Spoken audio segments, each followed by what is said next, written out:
welcome back to Game Changers Podcast, Inspiring Leaders of Tomorrow. I have here Harsh and Jaden and a very exciting guest, Daphne Reid, also known as Aunt Viv from Fresh Prince. So Daphne, tell us what you've been up to so far. How have you been dealing with this whole quarantine thing? Well, I'm used to being at home in my studio because I do things like photography and sewing and designing. So I'm used to being in my environment for long stretches of time. This is getting a little old, but I would appreciate a hug from someone other than my husband. So it's fine. It's safety. I don't mind staying safe and making sure that other people are safe. And I get to go out to the grocery store and to the bank and to the post office, but I don't touch anything. So that's good. That's all we can do for now, right? That's right. So I sit at home and I make face masks. So. Yes, that's awesome. That's great. So how have you been staying inspired through this isolation thing, and how have you been making most of your time? I've been sewing. I've been creating. I just finished that suit behind me, almost finished. You made that? I've been making face masks. I've been trying different patterns and different ways of doing it, and have, I think, finally settled on one that I really like. That's great. Sweet. Fantastic. I wish I could sew. I can't sew. My mom tried teaching me. I can't sew for anything. You could if you wanted to. So yeah, I think that's the biggest thing. I don't really want to. Right. So Daphne, obviously a lot of people know you as Aunt Viv from Fresh Prince of Bel-air, but we'd love to get a little bit of an intro from you about what you have done in your career and what you're doing now. Well, Fresh Prince was probably one of the last shows that I did. I had a television career for 20 years before Fresh Prince, and I pop up in things like Touched by an Angel, Murder, She Wrote, and Simon and Simon, and I'm trying to think of things that played in Canada, and Sister Sister, and lots and lots of television shows. And then I took a break and moved to a farm in Virginia, and then they auditioned another round of Fresh Prince, and I got the job.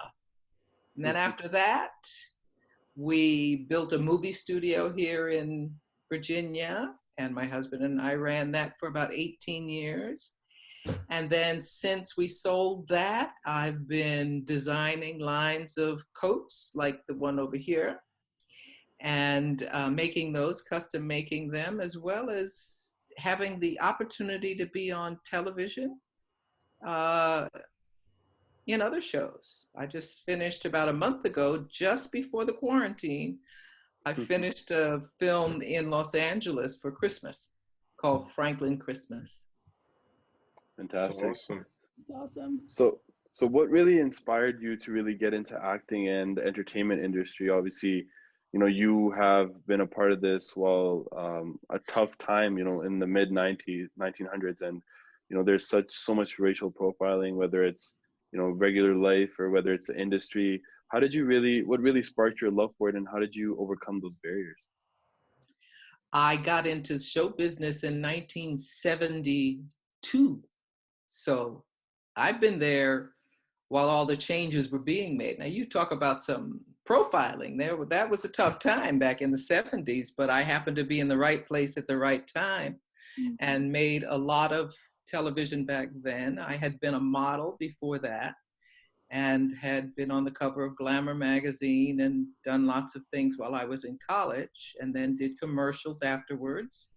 And I was discovered in Chicago by Robert Conrad, if you remember who he is. He's the original Wild Wild West guy, way before they redid it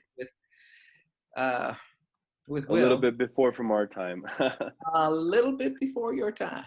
Quite a bit before our time, yes. Yeah. So I have been through all of the changes that Hollywood has been through in the past 45 years. And it's cyclical, it goes up and down and up and down. And now it's a great time for Black women in front of the camera and behind the camera. It's not always that way, and it'll change again, I'm sure. But now's a good time. Fantastic, for sure. So, you know, the industry is so competitive, right? And it always has been. So what really got you into it, and how did you get the opportunity? Was it a lot of consistency? Was it a lot of, you know, acting education that took behind it? Or what really got you into it? I was doing commercials and went on an audition for a show they were shooting in Chicago, and I got the role. And I continued in television because I kept getting roles. No, I didn't go to school for it. My degree from the university is in interior design and architecture. I was asked in the 60s to smile, and I smiled, and they started taking pictures and paying me. So that's how I got my start. Yep. And then I just learned everything I could, mostly on the job. I knew some background in acting from high school. Mm-hmm. And I was working with a group theater workshop, which is now the Negro Ensemble Company in New York. But it was just a hobby. It was nothing, it was no desire of mine to become an actress. It was, I don't know, I was supposed to be a teacher or something. I don't know. I wasn't training to be anything that I thought I might want to do for the rest of my life. So it came, it was there, it worked, and I kept doing it till it stopped working, then I did something else. That makes sense, yeah. So what was the response from fans after Fresh Prince became renowned worldwide? It was and is very, very good response. Mm-hmm. I get a lot of kudos. I'm working on my third generation now, since we did it 25 years ago. Your parents and the parents had kids, and those parents had kids. So I'm on grandchildren now who are going, oh, Aunt Vivian. Yeah, Aunt Vivian. It's been lovely. That's awesome. So this show is quite easily a staple of American culture, and it will live on for decades to come. How do you feel being a significant part of that? And did it feel that way when you were filming? I was in a lot of other shows that I thought were going to be iconic as well. They didn't happen to become iconic. They're iconic culturally, but they're not iconic as widespread as Fresh Prince is. And we had no idea it was going to be the way it was. It was a special time, a special place. It was like all the stars aligned and magic happened. Mm-hmm. And it doesn't happen awesome. often, but I'm very happy to be part of it. And this is our 30th year. So I think we'll do some celebrating this year, but it's been a lovely package to carry around. For sure. Yeah. And, you know, you work with some amazing actors as well, and some, you know, obviously, you know, Will Smith, you know, even for us, he's someone we've grown up watching, right? And I can't not ask you, you know, how was he, you know, behind the scenes? Do you have some, because you worked with him for years, so how was working with Will Smith for so many years? What is he like behind the camera? Do you have any fun stories with Will that you'd like to share with us today? Well, one of my favorite stories to tell about Will is the first day that I got there, since I was the second Aunt Vivian. And I never said I went there to replace her. I didn't. I got a job and she didn't have a job. So that's all that was. Mm-hmm. And the day I arrived, in my dressing room were 6 dozen long stem red roses. And they said, welcome. And they opened their arms, everyone on the cast, and welcomed me like I had been there the whole time. Oh, it was lovely. Sweet. He was a sweetheart. He's the hardest working man I have ever seen. except for my husband. He works damn near as hard as he does. Mhm. But even in rehearsals, Will gave 150%. He was dynamite. Wonderful, loving, warm, respectful. He was a cool dude. Did you tell that he had the potential? Because he was very young back then. Did he glow potential and just success and stuff? I was pleasantly surprised at how successful he became, although it didn't, I think his success to me was warranted because he was such a good businessman. He Mhm. had a good group of people with him and behind him, and he was smart. He's very, very smart. And you can't take that kind of knowledge and not do something wonderful with it. So he had grown. He had done the show for 3 years before I got there. So he had learned a lot of lessons about acting, which he admits he didn't know how to do when he first started. And he got a lot of help from the cast and from James Avery and oh, everybody else who was working on that show. He was surrounded by professional actors, and he grew exponentially working with them. He listened well, and he was smart enough to use the ideas. That's That's awesome. awesome. Fantastic. Go ahead, Jane. So so so your husband is also big in the entertainment industry, and so you guys, he's played in shows like that 70s show and stuff like that. So you guys are busy household actors, people just that are super busy doing stuff all the time. How do you manage your family life? Well, our kids are grown, so it's really easy. We have grandchildren who are almost grown, which makes it even easier. It was Is a that fun. true? Really? It I thought is. you were in your 50s. Yeah, right. I was. 20 years ago, I was in my 50s.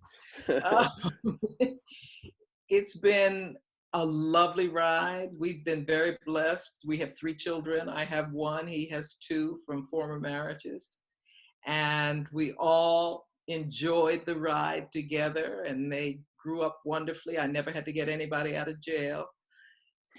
And and my husband and I learned how to work together and how to work apart and how to keep a marriage going with trust and honesty and comedy. He's a funny guy. Nice. That's awesome. And Jaden here is a big fan of the 70s show. So he was telling me, he's like, oh, I love that show. That's my favorite show. I watch this guy all the time. I didn't even know that. So it's pretty cool. Yeah, Really yeah, cool. yeah. I thought maybe, what's her name? The young lady down here? Mhm. Suvi. Yes. I thought maybe you might have seen Sister Sister. I haven't. You know what? I wanted to ask you, what are some of your shows that you worked on that you wish had become more popular?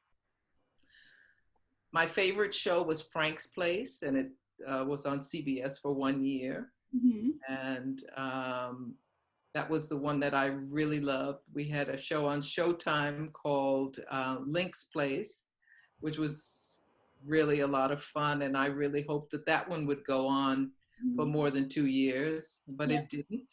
Mm-hmm. But those are 2 of my favorites. Okay, for sure. I'll give those a watch for sure. Awesome. So, obviously, you have so much experience in the entertainment industry, and I would love to ask, what is your message to, these young generations that might want to be pursuing a career in acting or the entertainment industry based on how things have changed now and, what you've learned over the years? What are some suggestions and what is some advice you would be giving to them? I would encourage young people who want to go into this business to learn about the business before they try to go in the business. I would encourage them to look behind the camera as well as wanting to be an actor or an actress, because the actors are the last ones to be in the puzzle. You have to wait to be chosen if you're an actor. Yeah. But if you're a writer, you can create. If you're a director, you can create. As an actor, you have to wait for some venue or for somebody to choose you. So I would encourage them to be well-rounded in the business and find other parts of the business that they really are interested in, and be willing to work very hard for long days and long nights. It's hard work. It's not just people showing up and trying to be celebrities. There's a lot of work involved with acting and a lot of technical knowledge that they need to know. They need to know how to hit their light, how to make sure that they're in the right place, how to memorize. There are a lot of different things that they don't think about. They just think about being a celebrity. And that's not the point. Right. A celebrity is what the public makes you. It's not something you strive to do. Yeah. So, you And know, I would obviously, suggest also that they don't let the failures go to their heart, and don't let the successes go to their head. So try to live by that. That's awesome. Yeah. so obviously you've had a really fulfilling career, but, you know, do you have any moments where you've really felt like maybe that first moment of when you really felt famous, when people really started to recognize your face? And do you have any really cool stories like that where you just had that really special moment with, you know, your viewers or your audience members?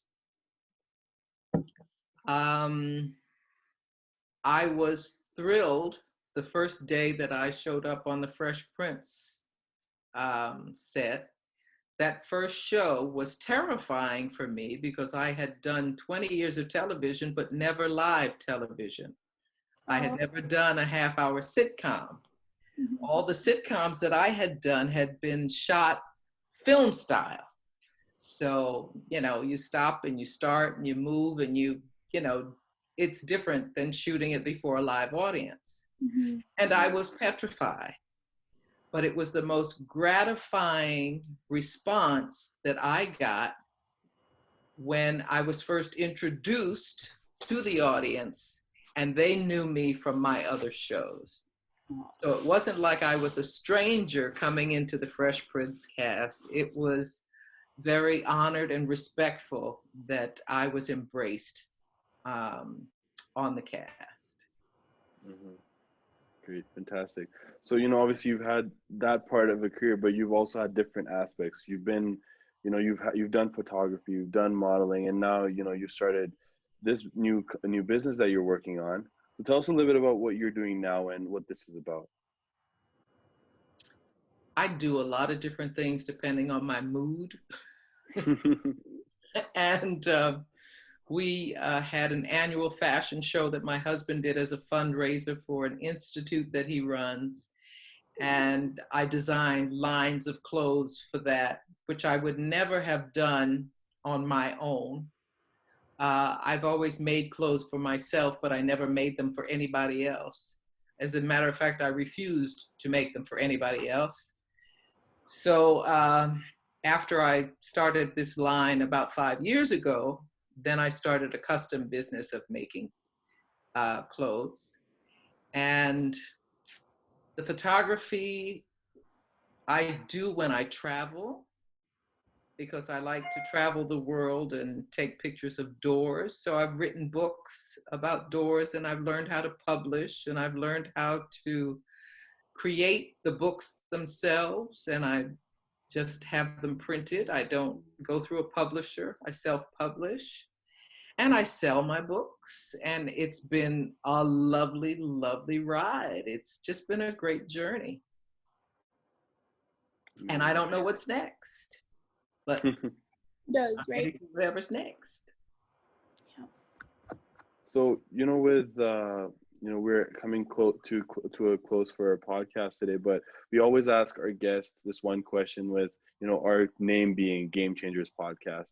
What is, in one word, over your career, if you could describe, you know, what is one word that allowed you to be a game changer in your life and in your career? I was a game changer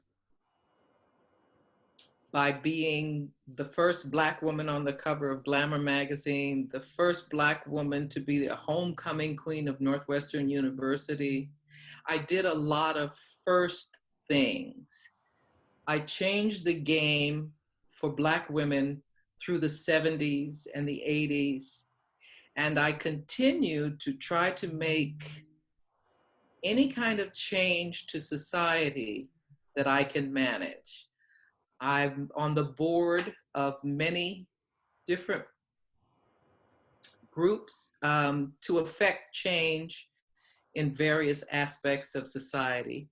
I'm on a board for the ballet, and I'm trying to make sure that my community, my cultural community, knows how wonderful our ballet is and they get to participate. I'm on the board of Child Fund International, so I got to go to India this year to visit some of the projects that we're working on, and we're affecting change with children's education and nutrition and mothers' information on childbirth and growing food and making a change for the better for their children. So I continually look for opportunities to continue to make changes, because I think that's what I was here to do. My purpose is to be of service. For sure. And it's great that you brought that up, because we had one of our previous guests, and that's what he kind of talked about. There's three different types of people where for some people things happen to them, some people things happen for them, but for some people things happen through them for others. And I think you really exemplify that about what you've done in terms of service for yourself and service to the community of Black women and females all over. And you've really contributed a lot to that. Well, I intend to continue to do that. That's what I find fulfillment in. So I think fulfilling one's purpose in one's life is the most noble gain that you can aspire to. Mm-hmm. That's Perfect. awesome. And I think that's such a beautiful spot to end our podcast today on. Thank you so much for coming on, and for people that want to find you, where can they find you on maybe social media, or where are you available? You got your pens ready? Okay. Yep. DaphneMaxwellReid.com. And Daphne is a simple word, D-A-P-H-N-E. Don't try to put other letters in there. Awesome. Maxwell Reid. And on my website, there's also links to social media. Awesome. Lovely. Well, thank you so much for coming on. Well, thank you, young folk, for having me. Are you all in Edmonton? Yeah. Yes. I have been there once. Really? Oh, really? When? I don't remember. It was back in the late 70s or early 80s. Oh, okay. I wasn't born yet, so. Oh, so sorry. so that's okay. My grandchildren weren't either. All right. Nice Awesome. to meet all of you, and best of luck with your podcast. Thank you so much. Thanks for coming on. Thank you for your energy and all the knowledge and wisdom you shared with us today.